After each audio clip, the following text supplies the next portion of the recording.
Joining us live to discuss, Democratic Senator Bob Menendez of New Jersey. He's the chair of the Senate Foreign Relations Committee. Secretary Blinken will testify before his committee tomorrow. Mr. Chairman, thank you so much. I want to start with Secretary Blinken talking about counterterrorism in Afghanistan going forward. Take a listen to this. The Taliban is committed to prevent terrorist groups from using Afghanistan as a base for external operations that could threaten the United States or our allies, including Al-Qaeda and ISIS-K. We'll hold them accountable for that. That does not mean we will rely on them. So Secretary Blinken later acknowledged that the U.S. obviously lost intelligence capacity by withdrawing. Can the United States hold the Taliban accountable, do counterterrorism in Afghanistan with no troops there?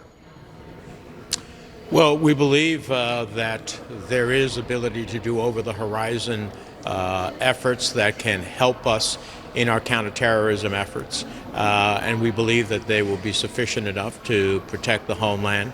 There's no question that when you're not on the ground in any country for which there is conflict or potential, that you lose some element of it. I think it would be naive to suggest that you're not going to lose some element of added protection, but I do believe there are over-the-horizon capabilities. We do this in other parts of the world for which there is a threat as well.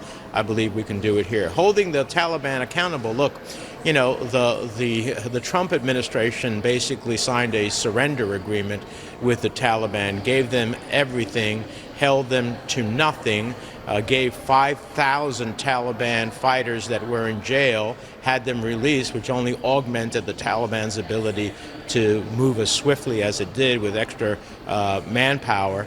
And at the end of the day, got nothing in return, including trying to negotiate with the Afghan government to see if there was a peaceful way forward. So I don't know about holding the Taliban accountable. I don't expect much from them, especially when they named 3 of their leadership from the Haqqani network, which is on the foreign terrorist organization list of our country. But in terms of the ability of the U.S. to conduct counterterrorism, well, what's your understanding of what happened with that drone strike when the U.S. was still in Afghanistan at the very end? The New York Times and other media outlets, and CNN has not confirmed this, but other media outlets like the New York Times have suggested that was not actually a terrorist that was killed. It was either mistaken identity or bad information. As the chairman of the Senate Foreign Relations Committee, what do you know about that?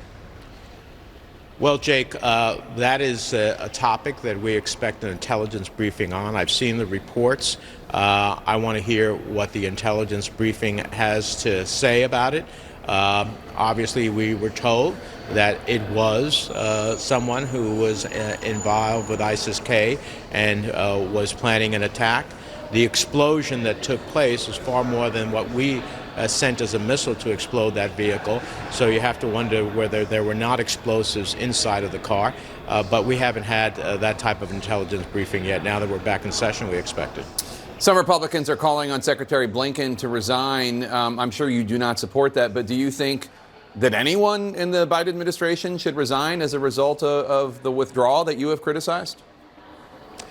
I don't know yet. You know, one of the reasons we're having a hearing in person, the Secretary will be before us in person tomorrow, is to get to the truth. And this is only the beginning of a series of hearings that I intend to have, because as your 2-hour special this weekend showed, we've had 20 years, in my view, a good part of those 20 years we were lied to in Congress by a variety of people in power who said things that weren't quite the truth, who made rosier predictions than what was actually happening on the ground.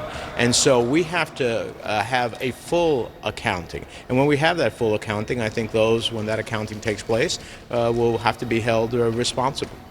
I'm glad you saw our documentary about Afghanistan. Just for anybody watching who hasn't seen it, it's going to re-air Friday night at 10 on CNN. But let me ask you, in that special, one of the former commanding generals and former ambassadors to Afghanistan, Carl Eikenberry, told me that he agreed with Biden's choice to end the war, but that the exit was poorly executed. Do you agree?